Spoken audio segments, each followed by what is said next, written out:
আসসালামু আলাইকুম। অন্তর্বর্তী সরকারের বিতর্কিত যত রকম কর্মকাণ্ড ছিল তার মধ্যে কিন্তু স্পিকার, ডেপুটি স্পিকার, রাষ্ট্রপতিকে গ্রেফতারের কোনো প্রসঙ্গই আসেনি এবং প্রশ্ন আসার সম্ভাবনাও ছিল না যে তাদেরকে গ্রেফতার করা হবে, তাদেরকে জেলে প্রেরণ করা হবে, তাদের বিরুদ্ধে মামলা গঠন করা হবে এবং তদন্ত কমিটিও গঠন করা হবে।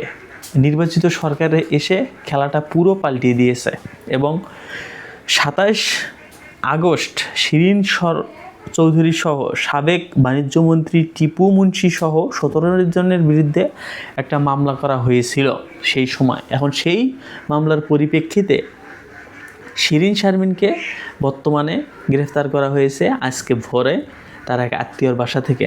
দেখেন, তিনি কিন্তু এই মামলাটি যে রংপুরের পূর্ব গণেশপুর এলাকায় নিহত মুসলিম উদ্দিনের স্ত্রী দিলরুবা আক্তার 32 বছর বয়স হত্যা মামলায় গ্রেফতার হয়ে কারাগারে আছেন টিপু মুন্সি এবং শিরীন শারমিন রংপুর 6 আসন থেকে নির্বাচিত হয়ে সংসদ সদস্য ছিলেন।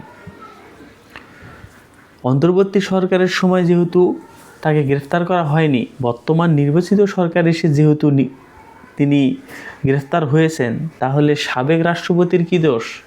তিনিও তো এইরকম শেখ হাসিনার আস্থাভাজন ছিলেন এবং অত্যন্ত কাছের লোক ছিলেন।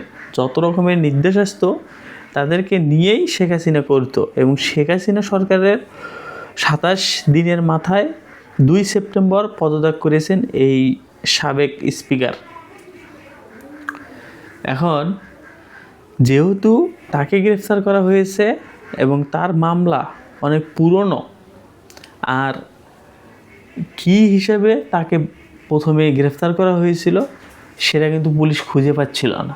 পরে এইটা বিএনপির একটা আলামত হিসেবে, রেশারেশির ধার হিসেবে তিনি বর্তমানে গ্রেফতার হয়েছেন এবং এর যে একটা বিএনপির ফায়দা তোলার চেষ্টা সেটা কিন্তু পূর্বে থেকেই ছিল এবং পূর্বর রেশ যে কতটা ভয়াবহ থাকতে পারে বিএনপি সেটা স্পষ্ট।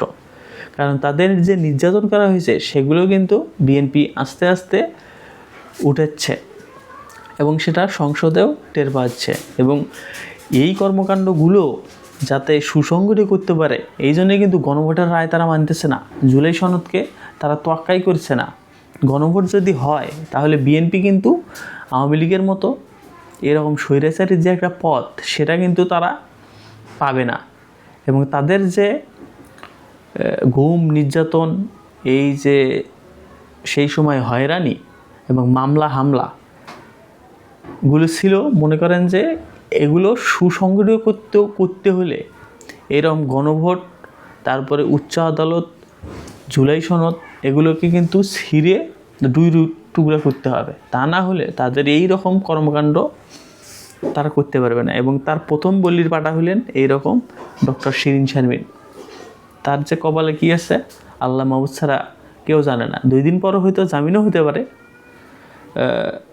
আবার নাও হতে পারে। কারণ এখানে দেখেছি যে জেলের মুক্তি হওয়ার পরও জেলের বাহির থেকে আবার ধরা হয়েছে এবং বাংলাদেশে এটা চলতেই থাকবে আশা করা যাচ্ছে। ধন্যবাদ।